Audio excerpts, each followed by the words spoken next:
The most dangerous active serial killers in 2023. I-70 killer.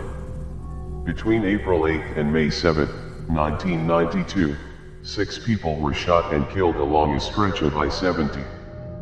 The deaths occurred between Terre Haute, Indiana and Wichita, Kansas, and Vox says there were striking similarities between the victims. 5 were women, and police believe that the 6th was mistaken for a woman when the killer saw his long ponytail. All were brunettes, and all were employees at stores just off the highway. They were also all killed with a .22 caliber bullet. There was no sexual assault, no major thefts, and witnesses were able to give police a basic description of a man seen entering the stores before the murders. He was described as white, with reddish or light brown hair, between 140 and 160 pounds, and around 5'7". The spring of 2022 marked the 30-year anniversary of the still unsolved murders, and police wanted to make it clear that the case is still very much open. In late 2021, law enforcement released a new sketch of the killer. Based on those witness accounts and age to depict what the killer would look like 3 decades on, there's still hope that someone will come forward with more information. They've also released what they believe might be the key to catching him, a description of the gun. Wichita Police Detective Tim Ralph says, via CBS KWCH 12, it's a historic remake of an old German Navy pistol. The barrel is long enough where the gun has a wooden forearm. Eastbound Strangler. On November 20, 2006, 2 women who were out for a walk made a grisly discovery. The bodies of 4 women had been neatly discarded behind the Golden Key Motel in a suburb outside of Atlantic City. The women were fully clothed, except for their shoes and socks, and had been positioned, face down, in a line behind the motel.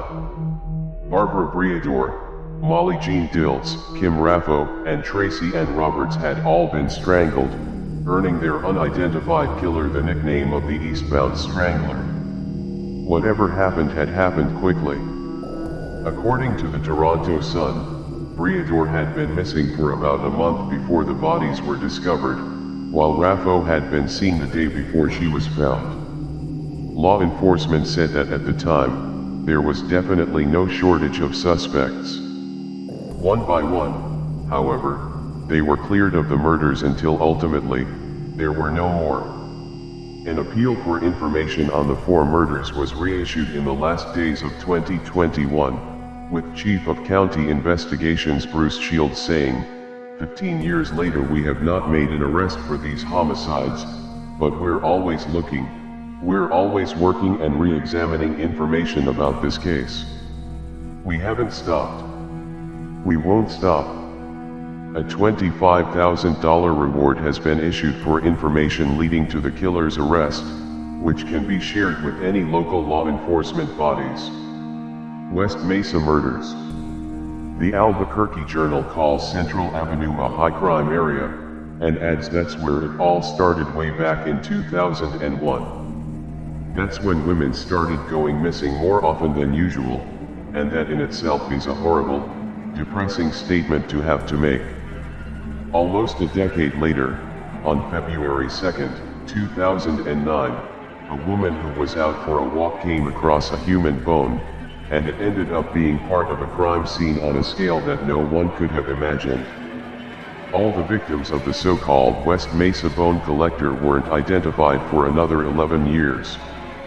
Ultimately, 11 women and 1 unborn child were found and identified. Their life stories were varied. While many had connections to the drug and sex trade, others did not. Silania Edwards was just 15 years old when she disappeared, and it was 22-year-old Michelle Valdez who was pregnant when she was killed and buried in the New Mexico desert.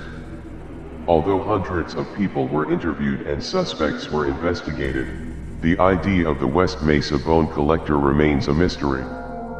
The investigation is ongoing, according to the city of Albuquerque, there is a $100,000 reward being offered for information about the killer. Any tips should be directed to investigator Ida Lopez, or given via Crime Stoppers. The Long Island serial killer. It was late in 2010 that 4 bodies were recovered from a desolate stretch of beach on the coast of Long Island. It wasn't until the next spring that law enforcement recovered 6 more bodies, and went public with a statement announcing that the murders were all the work of a single killer. The so-called Long Island serial killer case remains unsolved, and according to Rolling Stone, some have placed the blame squarely on the shoulders of the Suffolk County Police Department. Reports and rumors of corruption have come up amid the department's failure to bring the killer to justice, with some suggesting that it went unsolved because higher UPS in the police department didn't want the truth to come to light. That's the basis of a Discovery Plus series called Unraveled: Long Island Serial Killer. Whatever the truth is, it's entirely possible that one day, it will still come out. In late 2021, near the anniversary of the discovery of the remains of one of the victims, Shannon Gilbert, ABC and Eyewitness News sat down with Ray Tierney, the new district attorney for Suffolk County. He made it clear that he was not only keeping the case open but that he would be reconducting interviews and re-examining evidence including claims of corruption. The Chicago Strangler. Back in 2019, the Chicago Tribune reported that police were assigning a designated task force to investigate the theory that there was a serial killer stalking the city. For many, it was an investigation that was long overdue. It came more than a year after the news outlet had run another story, connecting the deaths of at least 75 women who had been killed all via suffocation or strangulation between 2001 and 2017. The Tribune's initial story ran in 2018, and even as law enforcement balked at the idea of a serial killer, 4 more women turned up dead in the same manner. At the time, police were still refusing to say that there was a serial killer at work in Chicago, but did ultimately admit that was a distinct possibility. While they claimed there was little concrete evidence to link the victims, the Tribune reported that others had seen a very large link. Most of the victims were black women. Fast forward to late 2021, and that's when a 3-part docuseries called The Hunt for the Chicago Strangler started streaming on Discovery Plus. At the time of the show's debut, Chicago police were still saying nothing to confirm or deny the existence of a serial killer, and at the same time, PBS says activists were demanding answers. Director Jennifer Anderson told them, "I think these women are not just a name on a spreadsheet or police file, they had real lives and we're missing something, because they are not here. They deserve justice." Hercules. The 3 men killed in sub-districts of Bangladesh were identified as Sajal, Ripon, and Rakib Molla. Each one was at least shot in the head, and each was dumped with a note tied around their neck. The exact messages varied, but the gist was the same: they had been accused of rape, and they were killed for it. Mahmoud Hassan was one of the first on the scene when a body was discovered on January 26, 2019, and later said, strangest was the note that hung around his neck. "It felt strange and scary to see this happen in my area, but it also felt like justice." It was the note around Rakib Molla's neck that was signed, and it read, "I am Rakib who raped victim's name. This is the fate of the rapist. Rapists be aware." Hercules. The Statesman called Hercules a serial killer, while Al Jazeera called him a vigilante. The difference? That's kind of difficult to define. Law enforcement said that they were investigating, but at the time, they had no idea if it was one killer or a group of vigilantes acting under a single name. Families of the victims had another theory, stating that witnesses claimed they had been picked up by plainclothes police almost immediately before turning up dead. Police had ruled out that theory and suggested someone was acting in response to an already high number of rape cases that were only increasing. Juarez, Mexico. The bottom line is that no one really knows who is killing the women of Juarez, Mexico.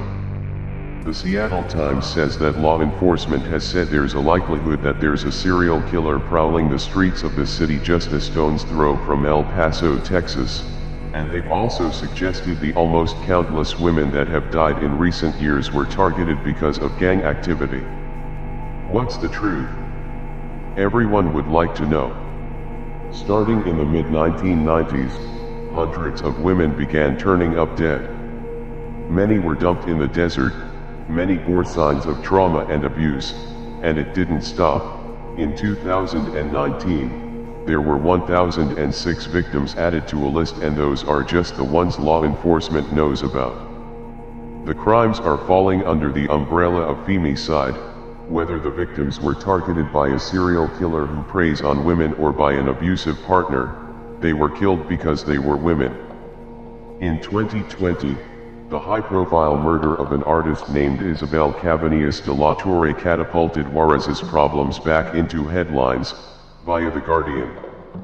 Scores of women took to the streets to protest and demand justice for Cabanillas and the hundreds of other women who have been murdered by killers who have never been identified, much less brought to justice. Pedro Lopez. Every so often, there's a story that pops up that's so unbelievable, so terrible, that it's impossible to think that it's true. That's definitely the case with Pedro Lopez, but the story of the man that Rolling Stone says has been dubbed the monster of the Andes. It's definitely true, because no one could make up something so unimaginable. After being kicked out of his home as a child, he had assaulted his sister. Pedro Lopez grew up on the streets of Colombia. He traveled across South America, raping and killing as he drifted from one country to another. Nearly executed for his crimes in 1978, he was given a second chance by a missionary who put in a good word for him, and unknowingly kept him alive to keep preying on more victims. It's unknown just how many people he killed, but the numbers are staggering. He confessed to killing as many as 2 or 3 people a week, and in 1980, his estimated death toll in Ecuador alone was around 110. That's where he was arrested and given a 14-year jail sentence. After serving some time there, he had a shortened sentence for good behavior. He was sent back to Colombia. There, he was reportedly held in a psychiatric facility for a further 4 years, then in 1998, he was deemed sane, released on $50 bond, and promptly vanished. He hasn't been seen since, and his victim count is unknown. According to biography, the total is well over 300. The Killing Fields, Texas. Heidi Villarreal Fay went missing in 1983, and her remains turned up a few months later in an area of Texas now ominously known as the Killing Fields. A little less than 2 years later, the remains of 16-year-old Laura Miller were found not far from where Fay had been left, and during that investigation, a third body was found. She was known as Jane Doe until she was finally identified in 2019. Her name was Audrey Lee Cook. A fourth body discovered in 1991 and known as Janet Doe until she, too, was identified in 2019 was Donna Gonsolin Prudhomme. According to the FBI, there are no known connections between the victims, and no witnesses have come forward to shed light on what happened to the women in their last moments. The Washington Post says that there have been plenty of suspects and even some false confessions, but the investigation had stalled completely between the discovery of the fourth victim and the discovery of their identities, while 4 families have spent years wanting to know what happened in those Texas fields. With the identification of the final 2 victims, law enforcement has once again issued an appeal to the public, with Special Agent Richard Renison saying, "Anything anyone in the public knows, no matter how small they think it is, we really want them to come forward. because it may be very significant to us. The suspected serial killers of indigenous Americans. Law enforcement agencies have a ton of resources at their disposal, including the Murder Accountability Project, MAP. Created by investigative journalist Thomas K. Hartgrove, it's essentially a database that collects information from various law enforcement agencies and compiles it into a massive file on murders. According to VOA News, algorithms designed to find patterns in the data suggest there are multiple serial killers stalking the indigenous women of the Americas. Western University criminologist and MAP Board of Director member Michael Arntfield shared a pretty dire interpretation of the data he found recorded in the criminal database. He suggested patterns that lit up both the Atlantic and Pacific coasts, along with a series of truck stops indicating that serial killers are hunting along the highways. Many of them are truck drivers, Arntfield says. Via APTN, the Highway Serial Killer Initiative has about 400 to 450 offender profiles of unidentified subjects on its database alone that are involved in the trucking industry for the entire interstate system. Unfortunately, complete data only exists for the US, and a picture of Canada's serial killer landscape remains incomplete. There is, however, some good news. With the discovery that serial killers often doubled as long-haul truckers, the industry created Truckers Against Trafficking training programs that teach drivers to recognize signs of human trafficking have saved hundreds of lives, but there's still a lot of work to do. The Manchester Pusher? First, let's make it clear that the Greater Manchester Police say, via the Manchester Evening News, that there definitely is not a serial killer stalking the streets, ending lives by pushing people into the city's canals. Not everyone thinks they are right, though. In 2015, Birmingham University's Professor Craig Jackson started asking questions about the strangely high number of bodies fished out of Manchester's canals, and suggested someone was responsible for them. That escalated into a television documentary, and for many people who had lost loved ones, the idea that they may have actually been the victim of a serial killer instead of the suicides most were officially ruled was a terrifying prospect. What kind of numbers were they talking about? Between 2007 and 2015, 85 bodies were recovered from city waterways. The official line is that 44 of the 72 men were examined with clear findings as to the cause of death, and law enforcement also points out that no survivors of any attacks have come forward. Still, in 2022, the case was still very much on the minds of residents, and the Manchester Pusher case was examined in a new documentary addressing both the claims of a serial killer, and the claims it's a myth, via Mancunian Matters. Little Rock serial stabber. If there's anything more terrifying than a serial killer with a type, it's a serial killer who chooses victims randomly, and according to what Little Rock, Arkansas Police Chief Keith Humphrey had to say in a statement issued on April 29, 2021, that's what the city was facing. At the time of the statement, there had been 4 attacks, and 3 had been fatal. They had all taken place in the wee hours of the morning, and KATV Little Rock reported that the first victim, 64-year-old Larry McChristian, was killed in August of 2020. The second victim, 62-year-old Jeff Welch, was attacked and killed about a month later. The killer fell silent for a bit until stabbing a 43-year-old woman 15 times on April 11, 2021. She survived, but the following day, 40-year-old Marlon Franklin was attacked and killed. Law enforcement issued an appeal for any witnesses or surveillance camera footage that might have caught the suspect or the attacks, and by the end of April, they posted the footage to their YouTube channel. The footage was dark, grainy, and gave no identifying markers away, and in spite of a $20,000 reward promised for anyone who could give information leading to the suspect's apprehension, he remained at large.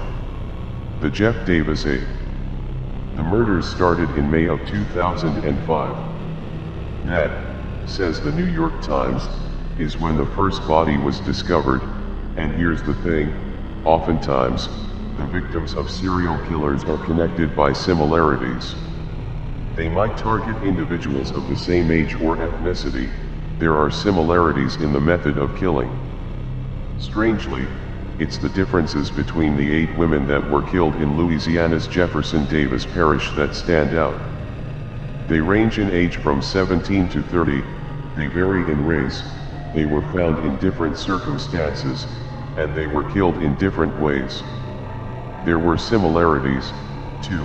Rolling Stone notes, all 8 women were local to the area, they knew each other, had criminal records, and according to what private investigator Ethan Brown discovered, they were all involved in sex work and relaying information about the area's drug trade to law enforcement.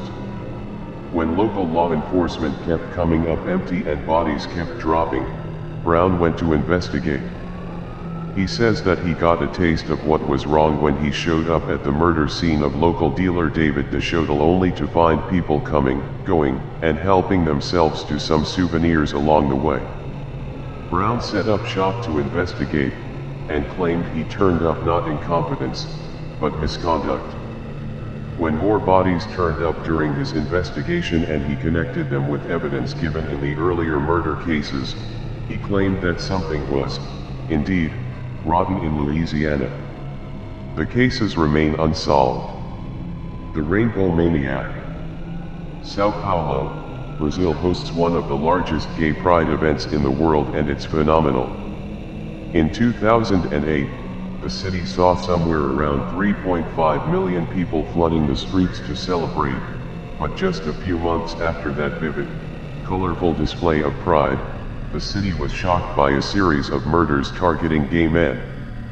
According to The Guardian, there were 13 confirmed victims of the serial killer stalking Sao Paulo's streets, although there were several more victims that were possibly connected. Starting with the death of 32-year-old Jose Cicero Enrique, they were said to be casualties of the killer dubbed the Rainbow Maniac, with law enforcement saying that he saw himself as responsible for killing men he didn't believe deserved the continued gift of life. Someone was arrested in connection with the murders, and at a glance, it seemed like there was a pretty good case against them.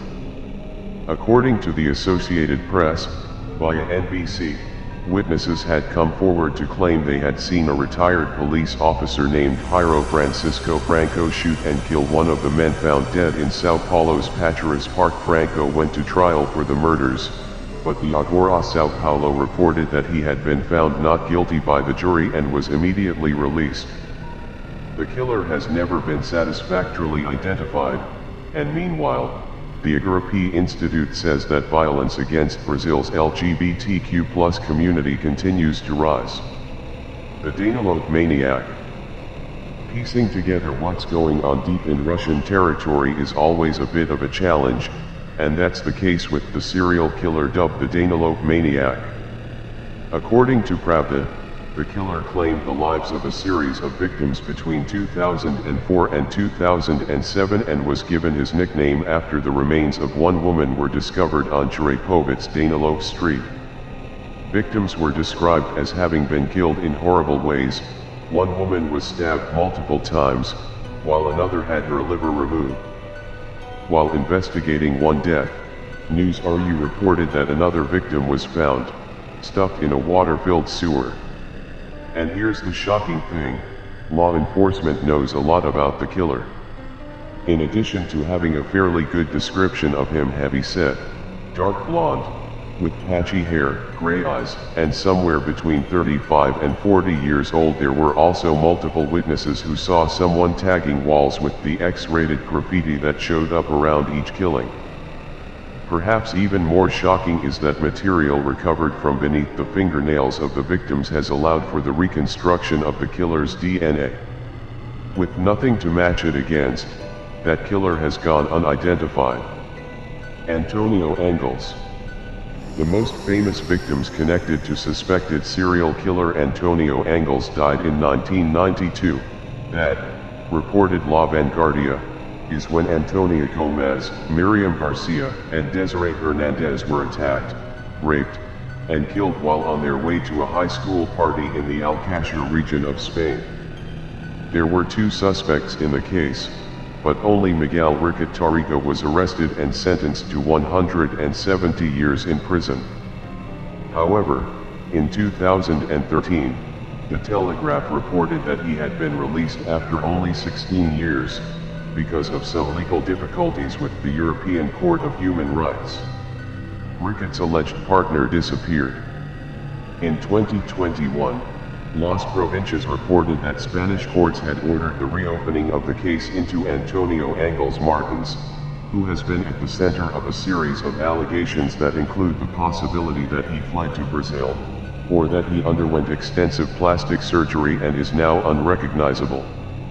However, in 1993, a ship called the City of Plymouth reported finding a stowaway on board. The captain had identified the man as Angles, and according to the Irish Examiner, the stowaway fled into Dublin. Was it really Angles? It's not certain, but what is certain is that his reported arrival in Dublin coincides with the disappearance of a 27-year-old woman named Annie McCarrick. Irish law enforcement says that it's possible he was linked to several other disappearances in the years following his reported escape to Irish shores, and the widespread reopening of the case leads to the hope justice might be served.